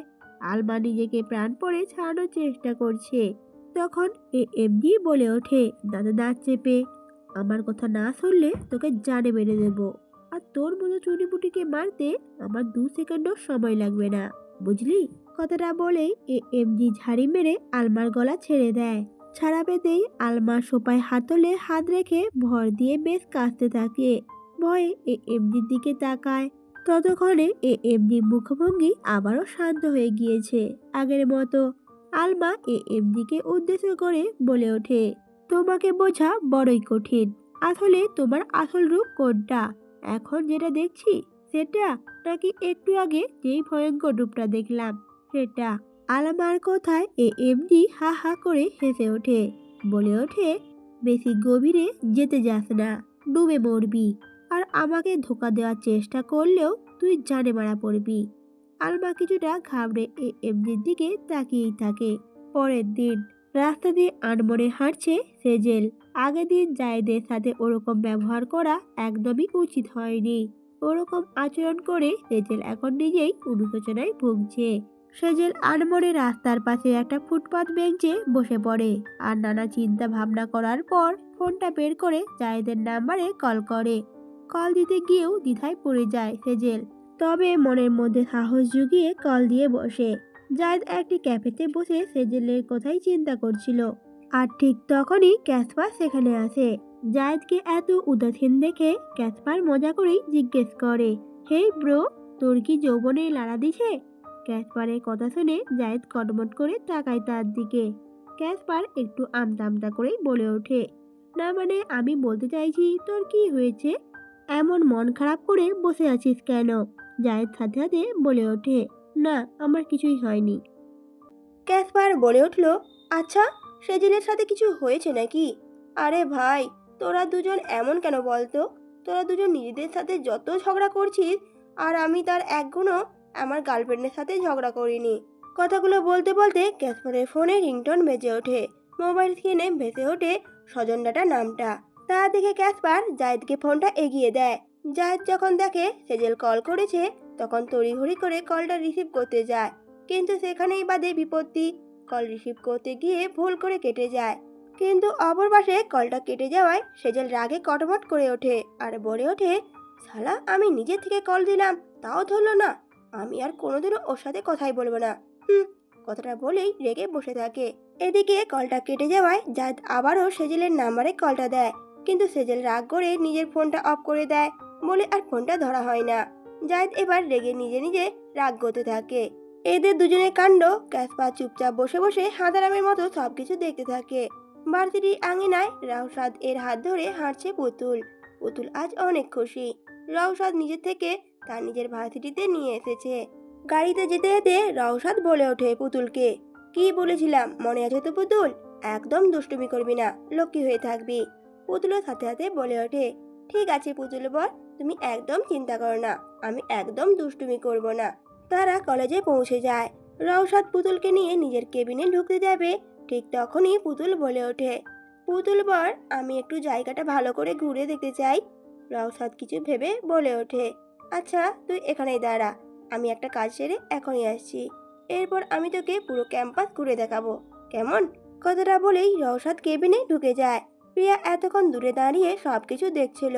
রওশাদকে যেতে দেখেই প্রিয়া পুতুলের কাছে এগিয়ে আসে। পুতুল কিছুটা অবাক হয়ে ফ্যাল করে প্রিয়ার দিকে তাকায়। প্রিয়া পুতুলকে জিজ্ঞেস করে ওঠে, এই মেয়ে, রওশাদ স্যার তোমার কে হয়? পুতুল সাথে সাথে বলে ওঠে রেগে, আমি কেন বলবো তোমায়? তুমি তো পচা একটা মেয়ে, আমি পচা মেয়েদের সাথে কথা বলি না। প্রিয়া সাথে সাথে বলে ওঠে, তুমি জানো তোমার জন্য আজ আমাকে এই ভার্সিটি ছেড়ে চলে যেতে হচ্ছে? কতটা কষ্ট করে স্কলারশিপ পেয়ে আমি এই ভার্সিটিতে ভর্তি হয়েছিলাম, কিন্তু তোমার জন্য এক নিমেষে সব কিছু শেষ হয়ে গেল। কথাটা বলে ছল ছল চোখে দাঁতে দাঁত বেঁধে বলে উঠল প্রিয়া।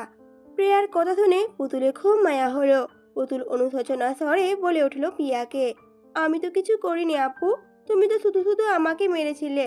কেন মেরেছিলে বলো? আমি তো তোমায় কিছুই করিনি, তবুও তুমি আমায় মেরেছিলে। প্রিয়ার সাথে সাথে বলে ওঠে, তোমার ভুল এটাই ছিল রওশাদকে নিজের বর বলা, আমি এটা সহ্য করতে পারিনি। পুতুল সাথে সাথে বলে ওঠে, কেন? আমি আমার পুতুল বরকে পুতুল বল বলেছি, তাতে কি সমস্যা? প্রত্যুত্তরে এবার প্রিয়া বলে উঠল, সমস্যা? সমস্যা তো অবশ্যই আছে, কারণ আমি রওশাদ স্যারকে ভালোবাসি, খুব ভালোবাসি। আর রওশাদ স্যারের নাম অন্য মেয়ের মুখে শুনলে আমি তা সহ্য করতে পারি না। কথাটা শোনা মাত্রই পুতুলের মুখের ভাবভঙ্গি পরিবর্তন হয়ে গেল, কঠোরে পরিণত হয়। পুতুল রাগে নিজে হাত মুঠো শক্ত করে ফেলে। কোনো আগাম বার্তা ছাড়াই প্রিয়ার ঘাড় অবধি পড়া চুলগুলো দু হাতে মুষ্টি করে নিয়ে জোরে টেনে ধরে। পুতুল এভাবে চুলের মুঠি ধরায় প্রিয়ার খুবই ব্যথা পায়, ফলে ডুকরে কেঁদে ওঠে। পরক্ষণে প্রিয়া নিজের হাত শক্ত করে নিয়ে পুতুলের চুল ধরতে যায়, কিন্তু প্রিয়ার হাত সেখানেই থমকে যায়। চোখগুলো বড় বড় করে পেছনে তাকিয়ে ঢোক গিলে নেয় প্রিয়া, কারণ পেছনে দেয়ালে ঘেঁষে দু হাত বুকের সাথে জড়িয়ে তীক্ষ্ণ চোখে দাঁড়িয়ে আছে রওশাদ। রওশাদকে দাঁড়িয়ে থাকতে দেখে প্রিয়ার আর সাহস হয় না পুতুলের চুলে হাত দেওয়ার। পুতুল টান দিয়ে প্রিয়ার মাথা থেকে এক গোছা চুল ছিঁড়ে হাতে নিয়ে আসে। প্রিয়া ব্যথায় নিজের মাথায় হাত দিয়ে কান্না করে ওঠে।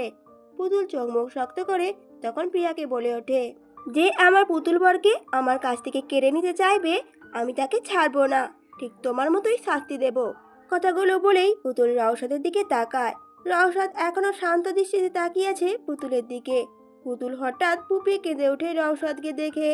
রওশাদ তড়িঘড়ি করে এগিয়ে আসে পুতুলের দিকে। পুতুল তখন নিজের হাত এগিয়ে দিয়ে ঠোঁট ফুলিয়ে কেঁদে ওঠে বাচ্চাদের মতো করে, পুতুল বর, চুল টানতে গিয়ে দেখো আমি হাতে ব্যথা পেয়েছি। রওশাদ পুতুলের হাতে ফুঁ দিয়ে আলতো করে আদর করে দিয়ে বলে ওঠে, খুব লেগেছে না জান? চিন্তা করিস না, সব ঠিক হয়ে যাবে। এরপর রওশাদের সামনে থাকা প্রিয়ার দিকে এগিয়ে গিয়ে দাঁতে দাঁত চেপে বলে ওঠে রওশাদ, আমার পরীর যে ক্ষতি করার চেষ্টা করে আমি তাকে পরপারে পাঠাতেও দুবার ভাবি না। তবে কি জানিস, আমি মেয়ে মানুষের গায়ে হাত তুলি না, তাই তুই আজকে বেঁচে গেলি। কথাগুলো বলেই রওশাদ পুতুলের হাত ধরে সেখান থেকে চলে যায়, আর প্রিয়া সেখানে দাঁড়িয়ে দাঁড়িয়ে কাঁদতে শুরু করে। রওশাদ পুতুলের হাত ধরে নিয়ে এসে ভার্সিটি গেটের সামনে এসে দাঁড়ায়। পুতুল রওশাদের একটা হাত ধরে টান দেয়, কিছু একটা যেন বলতে চাচ্ছে। রওশাদ পুতুলের দিকে প্রশ্নময় দৃষ্টিতে তাকায়। পুতুল রওশাদকে একটু নিচে হতে বলে কানে কানে কথা বলবে বলে ওঠে। রওশাদ নিচু হয়ে কান পাতে কথা শোনার জন্য। পুতুল তখন পিছপিছ করে বলে ওঠে, পুতুল বর, আমি কিন্তু ওই পচা মেয়ে না, আসলে ওই আপুটা পচা পচা কথা বলছিল, ও নাকি তোমাকে আমার কাছ থেকে কেড়ে নেবে, তাই আমি ওকে পানিশমেন্ট দিয়েছি। বাবা বলে পচা মানুষেরা পানিশমেন্টের যোগ্য। পুতুলের কথা শুনে রওশাদ হেসে দেয়। পুতুলের নাকে আলতো করে চিমটি দিয়ে বলে ওঠে, আমি জানি তো তুই পচা মেয়ে না, তুই তো আমার গুড গার্ল, আমার পুতুল পরি, আমার লক্ষ্মী পরি। রওশাদের কথা শুনে পুতুল খিলখিল করে হেসে দেয়। এরপর রওশাদ পুতুলকে নিয়ে গাড়ির কাছে চলে আসে। দরজা খুলে দেয় পুতুলকে, ভিতরে ঢুকতে বলে। পুতুলও গুটিসুটি পায়ে ভেতরে বসে যায়। রওশাদ গাড়িতে ওঠে, গাড়ি স্টার্ট দেয়। রাত 7টা। রওশাদ পুতুলকে ওষুধ খাইয়ে ঘুম পাড়িয়ে দিয়েছে, আর তারপর নিজে অফিসের কাজ করতে থাকে ল্যাপটপে সোফায় বসে। হঠাৎ পুতুল ঘুমের মাঝে জোরে জোরে কান্না করে ওঠে। রওশাদ তাড়াতাড়ি করে পুতুলের কাছে গিয়ে জিজ্ঞেস করে ওঠে ব্যতিব্যস্ত হয়ে, কি হয়েছে পরি, কাঁদছিস কেন? কিছু দুঃস্বপ্ন দেখেছিস? পুতুল তখন কাঁদতে কাঁদতে বলে ওঠে, আমি তো আপনি দেখলাম ওই পচা আপু তোমাকে আমার কাছ থেকে কেড়ে নিয়েছে, আমি ওই পচা আপুকে ছাড়বো না, তুমি দেখে নিও। তখন রাউসাদ পুতুলকে নিজের বুকে জড়িয়ে ধরে সান্ত্বনা সুরে বলে ওঠে, আমাকে তোর কাছ থেকে কেউ আলাদা করতে পারবে না পরি, তাই তুই চিন্তা করিস না, ঘুমিয়ে যা লক্ষ্মী মেয়ের মতো। পুতুলও সাথে সাথে বলে ওঠে, তুমি আমার সাথে থাকো পুতুল বর, আমার ভয় করছে। কথাটা বলেই রওশাদের গলা জড়িয়ে ধরে পুতুল। রওশাদ এবার পুতুলকে সেভাবেই কোলে তুলে নেয়। পুতুল দুপা শক্ত করে রওশাদের কোমর জড়িয়ে ধরে আর দু হাত দিয়ে রওশাদের গলা আঁকড়ে ধরে। রওশাদ সোফায় বসে আছে পুতুলকে নিয়ে। পুতুলের পিঠে হাত বুলিয়ে বলে ওঠে, চিন্তা করিস না পরি, আমি তো আছি, এবার ধীরে ধীরে ঘুমিয়ে যা। পুতুলও সেভাবেই শক্ত করে রওশাদের গলা জড়িয়ে ধরে ঘুমিয়ে যায়। রওশাদ চুপচাপ বসে ল্যাপটপে কাজ করতে থাকে এক হাত দিয়ে, আর অপর হাত দিয়ে পুতুলকে ধরে রাখে। এভাবে রওশাদ কাজ করতে করতে 10টা বেজে যায়। রওশাদ নিজেও কখন যে লম্বা হয়ে শুয়ে ঘুমিয়ে গিয়েছে তা নিজেও জানে না। পুতুল এখনো রওশাদের বুকে মুখ লুকিয়ে ঘুমিয়ে রয়েছে। পুতুল পিটপিট করে চোখ খুলে উঠে বসে রওশাদকে ঘুমিয়ে থাকতে দেখে মুচকি হাসে। এক আঙুল দিয়ে রওশাদের ঠোঁটে বুলিয়ে ছোট্ট করে চুমু খায়। পরে নিজে নিজেই লজ্জা পেতে থাকে। পরক্ষণে পুতুল কিছু একটা ভেবে আস্তে আস্তে রওশাদের উপর থেকে উঠে চলে যায়। সকাল 6টা 30। সূর্যের আলো জানালা ভেদ করে ঘরে পড়তেই রওশাদ নিজের চোখ খোলে। আশেপাশে তাকিয়ে দেখে পুতুল নেই। রওশাদ বাইরে আসতেই দেখে পুতুল এবং মিস বেগেনসা দুজনে মিলে একসাথে টেবিলে নাস্তা সার্ভ করছে। রওশাদকে দেখে পুতুল খুব খুশি হয়ে এগিয়ে এসে বলে ওঠে, পুতুল বর, দেখো আমি নিজে আজ তোমার জন্য প্লেটে খাবার বেড়েছি, তুমি খাবে তো? রওশাদ কিছুটা অবাক হয়, কিন্তু সাথে সাথে খুশিও হয়। রওশাদ মুচকি হেসে টেবিলে নাস্তা করতে বসে। রওশাদের পাশে দাঁড়িয়ে আছে পুতুল। পুতুলের খাবার সাজানো দেখে পুতুলের বেশ প্রশংসাও করে। এরপর রওশাদ খেতে নেবে, ঠিক তখনই রওশাদের ফোনে ফোন আসে। রওশাদ ফোনটা কানে ধরেই থমকে যায়। নিউজে হেডলাইনে চোখে পড়তেই মুখ শক্ত হয়ে ওঠে। ভার্সিটির শিক্ষার্থী প্রিয়া চৌধুরী আত্মহত্যা করেছে। সবার মধ্যে ভার্সিটি থেকে বুলিংয়ের অপরাধে রাস্টিকেট করায় প্রিয়া এমন সিদ্ধান্ত নিয়েছে। রওশাদ কিছুক্ষণ নিঃশব্দে ফোনের দিকে তাকিয়ে আছে, চোখে স্পষ্ট বিস্ময়। রওশাদকে এভাবে ফোনের দিকে তাকিয়ে থাকতে দেখে পুতুল কৌতূহলী হয়ে উঁকি মেরে বলে ওঠে, পুতুল বল, কি দেখছো তুমি? পুতুলের কথা শুনে রওশাদ কিছু না বলে ফোনটা একটু ঘুরিয়ে দেয় পুতুলের দিকে। পুতুল ফোনে নিউজটা দেখে ঝটকা মেরে চুপ হয়ে যায়, মুখে অবাক ভাব। কিছুক্ষণ অবাক হয়ে তাকিয়ে বলে ওঠে পুতুল, এই তো সেই পচা মেয়েটা, প্রিয়া আপু। রওশাদ ধীরে ধীরে মাথা নাড়ালো, তারপর নিচু গলায় বলল, হ্যাঁ ওই। পুতুল মুখ কাচুমাচু করে বলে ওঠে, ইস, আপুটা এমন কেন করলো? আমার ওই আপুকে পানিশমেন্ট দেওয়া কাল উচিত হয়নি। বলে পুতুল কাঁদতে শুরু করে দেয়। রওশাদ পুতুলের পিঠে হাত বুলিয়ে দিয়ে বলে ওঠে, কাঁদিস না পুতুল পরি, তোর এতে কোনো দোষ নেই, তুই তো আর কিছু করিসনি। পুতুলও তখন সাথে সাথে মাথা নেড়ে সম্মতি জানায়। কিছুক্ষণ পর পুতুল সোফায় টিভিতে বসে কার্টুন দেখছে আর হাসছে। আর রওশাদ হাতে একটা গরম কফি নিয়ে চুমুক দিতে দিতে জানালার দিকে তাকিয়ে থাকে। হঠাৎ রওশনের চোখে পড়ে ওয়াশিং মেশিনে এক কোণে পড়ে থাকা দলামলা করে পড়ে থাকা একটি টি শার্ট। রওশাদ সেটা বের করে হাতে নিয়ে অবাক হয়ে যায়। পুতুলকে জিজ্ঞেস করে, পুতুল পরি, এই টি শার্ট তো তুই কাল রাতে পরেছিলি, তাহলে এতে এত কাদা আসলো কি করে? পুতুল সোফায় পিছন থেকে উকি মেরে রওশাদের হাতে টি শার্টের দিকে তাকায়। কিছুক্ষণ তাকিয়ে থেকে বলে ওঠে, আমি তো জানি না পুতুল বর। রওশাদ বেশ অবাকই হয়। পরক্ষণে টি শার্টটা রেখে বলে ওঠে, আচ্ছা কোনো ব্যাপার না, মিস বেগেনজাকে বললে সে ভালো করে সবকিছু ধুয়ে দেবে। ততক্ষণে পুতুল আবারও কার্টুনে মনোযোগ দিয়েছে। রওশাদ কিছুটা সন্দিহান দৃষ্টিতে পুতুলের দিকে তাকিয়ে থাকে। সুইজারল্যান্ডে একটি বড় হসপিটালে সাইকোটিস্ট ডক্টরের চেম্বারে বসে আছে পুতুল, রওশাদ এবং সেজেল।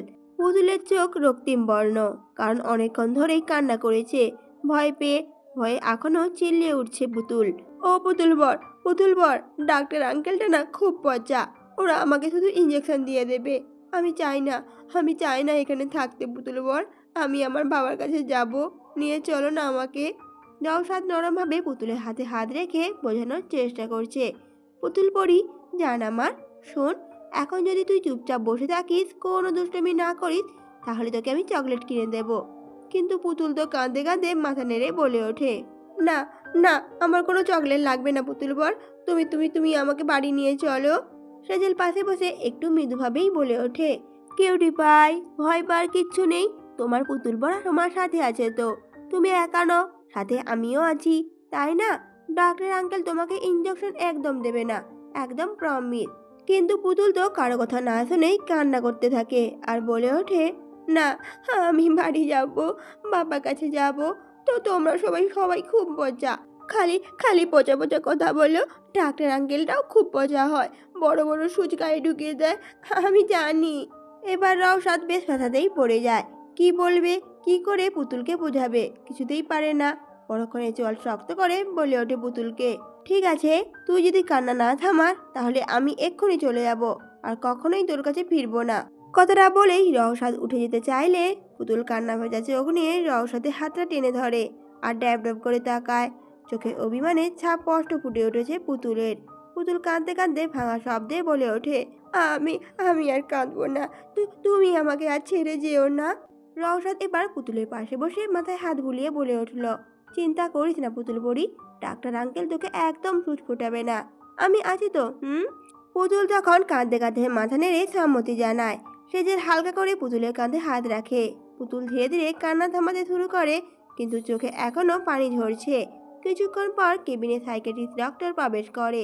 ডক্টরকে দেখা মাত্রই পুতুল ভয়ে ঘাবড়ে গিয়ে রওশাদের হাত চেপে ধরে শক্ত করে, আর রওশাদ চোখ দিয়ে আশ্বাস দেয় পুতুলকে, আমি আছি তো পাশে তোর। ডক্টর চেয়ারে বসে পুতুলের দিকে তাকিয়ে মুচকি হেসে ইংরেজিতে কিছু জিজ্ঞেস করে ওঠে, তোমার নাম কি? পুতুল বাচ্চা বাচ্চা কণ্ঠে আর ভয়ে ভয়ে বলে ওঠে, মাই নেম ইজ পুতুল শেহনাজ। পুতুলের উত্তর শুনে রওশাদ খুশি হয়ে পুতুলের দিকে তাকায়। রওশাদকে খুশি হতে দেখে পুতুলও খিলখিল করে হেসে বলে ওঠে, কাকিমা আমাকে শিখিয়েছে কিভাবে ইংরেজিতে আমার নাম বলতে হবে। পুতুলের কথা শুনে রওশাদ আদুরে ভঙ্গিমায় আঙুল দিয়ে পুতুলের নাকে চিমটি কাটে। এরপর ডক্টর পুতুলকে বেশ কিছু টেস্ট দেয়। পুতুল রওশাদের হাত শক্ত করে ধরে আর লক্ষ্মী মেয়ের মতো সব টেস্ট করিয়ে নেয়। ডক্টর রওশাদকে বলে ওঠে, মিস্টার শেহনাজ, রিপোর্ট আসতে কিছুদিন দেরি হবে, ততদিন আপনাদের অপেক্ষা করতে হবে, কারণ রিপোর্ট ছাড়া আমি পুতুলের সুস্থতার বিষয়ে তেমন কিছু বলতে পারবো না। রওশাদ মাথা নেড়ে হ্যাঁ বলে এরপর হসপিটালের সকল ফর্মালিটি পূরণ করতে যায়। তখন কেবিনে পুতুলের সাথে বসে গল্প করছে সেজেল। রওশাদ রিসেপশনে এসে সব ফর্মালিটি পূরণ করে নেয়। তখনই রওশাদের ফোনে সেক্রেটারি হারুকের কল আসে। রওশাদ একটু সাইডে গিয়ে কলটা রিসিভ করে। ওপাশ থেকে হারুক বলে ওঠে, স্যার, আপনি যা যা বলেছিলেন আমি সব করে নিয়েছি, এরপর কি করব? প্রত্যুত্তরে রওশাদ বলে ওঠে, আপাতত পিয়ার অ্যাপার্টমেন্টের সামনে সকল সিসিটিভি ফুটেজ নষ্ট করে দিলেই চলবে, বাকিটা আমি সামলে নেব। হারুক সাথে সাথে বলে ওঠে, ওকে স্যার। কথা বলা শেষে রওশাদ কলটা কেটে দিয়ে ডক্টরের কেবিনের দিকে চলে যায়। সাথে সাথে দেয়ালের পেছনে লুকিয়ে থাকা আলমা বের হয়ে আসে। আলমা মুখে ওড়না দিয়ে ঢাকা, চোখে সানগ্লাস। আলমা রওশাদের যাওয়ার দিকে তাকিয়ে মনে মনে ভেবে ওঠে, এই প্রিয়াটা আবার কে? আবার কিসের সিসিটিভি নষ্ট করার কথা বলছে রওশাদ ভাই? পরক্ষণে আলমা খেয়াল করে রওশাদ, পুতুল এবং সেজেলে একসাথে বেরিয়ে আসে কেবিন থেকে। তাদের আসতে দেখে আলমা তাড়াতাড়ি করে ভালো করে নিজের মুখটা ওড়না দিয়ে ঢেকে এক সাইডে সরে যায়। রওশাদরা চলে গেলে আলমা বেরিয়ে আসে। রওশাদ পুতুলের হাত ধরে নিয়ে যাচ্ছে, এটা দেখে কিছুতেই সহ্য করতে পারছে না আলমা। আলমা মনে মনে প্রতিজ্ঞা করে বলে ওঠে, পুতুল, আমার রওশাদ ভাইকে আমার থেকে কেড়ে নিয়ে তুমি একদমই ঠিক করনি, এর জন্য তোমার জীবন দিতে হবে তোমাকে। সুইজারল্যান্ডের একটা ক্যাফেতে আজ বেশ সুন্দর করে হিরোর মতো করে স্টাইলে সেজে এসেছে ক্যাসপার, কারণ আজ ক্যাসপার নিজের ৫৫তম অনলাইন গার্লফ্রেন্ড অ্যাঞ্জেলিয়ার সাথে মিট করতে এসেছে এই ক্যাফেতে। তাই মন মেজাজও খুব ফুরফুরে তার। ক্যাফেতে প্রবেশ করার পর ক্যাসপার এক ওয়েটার পকেটে বেশ কিছু টাকা গুঁজে দিয়ে কাঁধে হাত রেখে ভাব নেয় বেশ। ওয়েটারটি খুশি হয়ে ক্যাবলাকান্তের মতো হাসি দেয়। ওয়েটারের হাসি দেখে মুখে অন্ধকার নেমে আসে মুহূর্তেই ক্যাসপারের মধ্যে। ক্যাসপার টাকাগুলো পকেট থেকে ফিরিয়ে নিয়ে বলে ওঠে, এ কেমন হাসি ভাই, একটু ভালো করেও তো হাসতে পারতি নাকি? মনে হয় দিনটাই আমার খারাপ যাবে। বলে ক্যাসপার ভেতরে ঢুকে যায়। ওয়েটারও কাচুমাচু মুখ করে তাকিয়ে থাকে সেদিকে। ক্যাসপার ভেতরে গিয়ে এদিক ওদিক তাকিয়ে অ্যাঞ্জেলিয়াকে খুঁজতে থাকে, কিন্তু না, প্রত্যেকটা টেবিলে কেউ না কেউ পার্টনারের সাথে বসে আছে। ক্যাসপার লক্ষ্য করে এক বৃদ্ধ মহিলা নিজের ফোকলা দাঁত বের করে ওর দিকে তাকিয়ে খিলখিল করে হাসছে। ক্যাসপার কিছুটা কৌতূহলী হয়ে তাকে জিজ্ঞেস করে ওঠে, আপনি কি এখানে আমার গার্লফ্রেন্ড অ্যাঞ্জেলিয়াকে দেখেছেন? অনেক সুন্দর দেখতে, আজ লাল ড্রেস পরে আসার কথা ছিল। কথাটি বলতে বলতে ক্যাসপার খেয়াল করে বৃদ্ধ মহিলাটিও লাল ড্রেস পরে আছে। এই ক্যাফেতে একমাত্র লাল ড্রেসই এই বৃদ্ধ মহিলাটি পরিয়ে রয়েছে। তা দেখে ক্যাসপার কিছুটা ভাবনায় পড়লেও সাথে সাথে ক্যাসপার নিজের উপরই হাসতে হাসতে বলে উঠল, আরে ক্যাসু, তুই না, এই বৃদ্ধ মহিলা কি করে তোর অ্যাঞ্জেলিয়া হবে? অ্যাঞ্জেলিয়া বৃদ্ধ মহিলাটি বলে ওঠে সাথে সাথে, আমি তোমার অ্যাঞ্জেলিয়া, তোমার গার্লফ্রেন্ড। কথাটা বৃদ্ধ মহিলা কাঁপতে কাঁপতে একগাল হাসি নিয়ে বলে ওঠে। সাথে সাথে ক্যাসপারের হাসি মুখটা বন্ধ হয়ে যায়, কিন্তু ক্যাসপার আবারও হেসে বলে উঠল, আরে দাদিমা, আপনিও না কি যে বলেন, আপনার কি এখনো মজা করার বয়স আছে নাকি? বৃদ্ধ মহিলাটি এবার উঠে দাঁড়ায়, ক্যাসপারের কাছে গিয়ে গা ঘেঁষে শরীরে হাত বুলিয়ে বলে ওঠে, আমি তোমার গার্লফ্রেন্ড অঞ্জেলিয়া। বয়স হয়েছে তো কি হয়েছে, আমি তো এখনো অনেক হট। বৃদ্ধ মহিলাটি কথা শুনে ক্যাসপারের শ্বাস আটকে আসার উপক্রম হলো। ক্যাসপার দাঁত কিরমির করে বলে উঠলো দাদিমাকে, আরে দাদিমা, মজা করার একটা লিমিট আছে কিন্তু। আমি আপনার নাতির বয়সী, নিশ্চয়ই আপনি অ্যাঞ্জেলিয়ার দাদি হন, তাই না? এই জন্য হয়তো নাতনির জায়গায় আপনি আমার সাথে মজা করছেন। তখন অ্যাঞ্জেলিয়া বৃদ্ধ মহিলাটি বলে ওঠে, আরে ক্যাসু বেবি, কি বললে তুমি বিশ্বাস করবে যে আমি তোমার অ্যাঞ্জেলিয়া? আচ্ছা, তোমার মনে আছে তুমি আমাকে 12তম নভেম্বরে প্রপোজ করেছিলে, আর আজ 20 নভেম্বর, মানে এক সপ্তাহ পার হলো তোমার আর আমার সম্পর্কে। দাদিমার কথা শুনে ক্যাসপার নিজের থেকে অ্যাঞ্জেলিয়া দাদিকে ছাড়িয়ে হাঁপাতে হাঁপাতে জিজ্ঞেস করলো, কিন্তু কিন্তু আপনি তো অ্যাঞ্জেলিয়া নন, তাই না? বলে ক্যাসপার নিজের ফোন থেকে একটি মেয়ের ফটো দেখিয়ে বলে উঠল, এটা হচ্ছে অ্যাঞ্জেলিয়া, আমার গার্লফ্রেন্ড। আমার মনে হয় আপনার মাথা খারাপ হয়ে গিয়েছে, আমি এখনই আমার গার্লফ্রেন্ডকে কল দিচ্ছি। বলে ক্যাসপার অ্যাঞ্জেলিয়ার নাম্বারে কল করে, কিন্তু সাথে সাথে দাদিমার হ্যান্ডব্যাগে থাকা ফোন রিং হতে শুরু করে। ক্যাসপার কিছুটা অবাক হয়ে তাকায়। বৃদ্ধ মহিলাটি একটা মুচকি হাসি দিয়ে নিজের ফোনটা বের করে বলে উঠল, দেখলে তো, আমি তোমার গার্লফ্রেন্ড। আর এই ছবিটা, ওটা তো আমার অনলাইন থেকে নামিয়েছিলাম আমি। ক্যাসপার এবার তুতলিয়েই বলে উঠল, মানে? বৃদ্ধ মহিলাটি এবার বলে ওঠে, মানে প্রথম দেখায় আমি তোমার প্রেমে পড়েছিলাম, আর এখন তোমাকে আমাকে বিয়ে করতে হবে। কথাটি বলেই মুচকি হাসতে থাকে বৃদ্ধ মহিলাটি। ক্যাসপার সাথে সাথে চিল্লিয়ে বলে ওঠে, আপনি এসব কি বলছেন? এই বয়সে আমার মতো নাতির বয়সী ছেলেকে আপনি বিয়ে করবেন মানে? বৃদ্ধ মহিলাটি তখন বলে ওঠে, ক্যাসু বেবি, বারবার আমাকে কেন নিজের দাদি বলছো? আমার তো কষ্ট হয় বেবস, আর ভালোবাসা কি বয়স মানে নাকি? কথাটা বলেই অ্যাঞ্জেলিয়া ক্যাসপারকে জড়িয়ে ধরে জাপটে ভাবে। এবার তা দেখে ক্যাসপারের তো আত্মা উড়ে যাওয়ার উপক্রম হলো। ক্যাসপার চিল্লিয়ে বলে ওঠে, ছাড়ুন দাদি, আমাকে ছাড়ুন। বৃদ্ধ মহিলাটি বলে ওঠে সাথে সাথে, না বেবস, চলো আজই আমরা বিয়ে করে নিই। ক্যাসপার তখন বৃদ্ধ মহিলাটিকে কোনোভাবে ছাড়িয়ে প্রাণপণে দৌড় মারে, আর পিছন থেকে বৃদ্ধ মহিলাটি ক্যাসপারকে ধরার জন্য চেষ্টা করতে থাকে আর বলতে থাকে, ক্যাসু বেবি, আমাকে ছেড়ে কোথায় যাচ্ছ? তুমি কি ভুলে গেছো আমরা নিজেদের ফিউচার মেয়ের নাম ঠিক করে রেখেছি? এখন আমাদের বিয়ের কি হবে? ক্যাসপার তখন দৌড়াতে দৌড়াতে চিল্লিয়ে বলে ওঠে, আপনি অন্য কাউকে নিজের মেয়ের বাবা বানিয়ে নিন, আমি এই বয়সে বাবা হতে চাই না। বাবা হয়তো দূরে থাক, আমি আর কখনোই কোনো মেয়ের দিকে চোখ তুলেও তাকাবো না। অপরদিকে নিজের বাড়ি সোফার উপর পায়ের উপর পা তুলে বসে আছে এমজি, আর তার পাশে দাঁড়িয়ে আছে আলমা। এমজির সামনে বসে আছে মিস্টার স্টোন। মিস্টার স্টোন কিছুটা অবাক হয়ে এমজির দিকে তাকিয়ে জিজ্ঞেস করে ওঠে, আপনি হঠাৎ আমাকে কেন ডেকেছেন? এমজি কোনো কথা না বলে এক সুটকেস ভর্তি টাকা মিস্টার স্টোনের সামনে রাখে। মিস্টার স্টোনের চোখ তখন লোভে চকচক করে ওঠে। এমজি তা দেখে বাঁকা হেসে বলে ওঠে, আপনি রওশাদ সেনাজ কোম্পানিতে ম্যানেজারের জব করেন, কত টাকা পান? আর আমি তার দ্বিগুণ আপনাকে দিতে পারি। মিস্টার স্টোন একটু ইতস্তত এসে জিজ্ঞেস করে ওঠে, কি করতে হবে আমাকে? তা শুনে এমজি মুচকি হাসে, সোফার সামনে টেবিলে থাকা গোল বলে পা দিয়ে ধাক্কা মেরে নিচে ফেলে দেয়। সাথে দিয়ে সেই বলটি নিচে পড়ে ভেঙে যায়, কাঁচগুলো আশেপাশে ছিটিয়ে পড়ে। মিস্টার স্টোন সেদিকে একবার তাকিয়ে জিজ্ঞাসা দৃষ্টিতে এমজির দিকে তাকায়। এমজি তখন একটা রহস্যময় হাসি দিয়ে বলে ওঠে,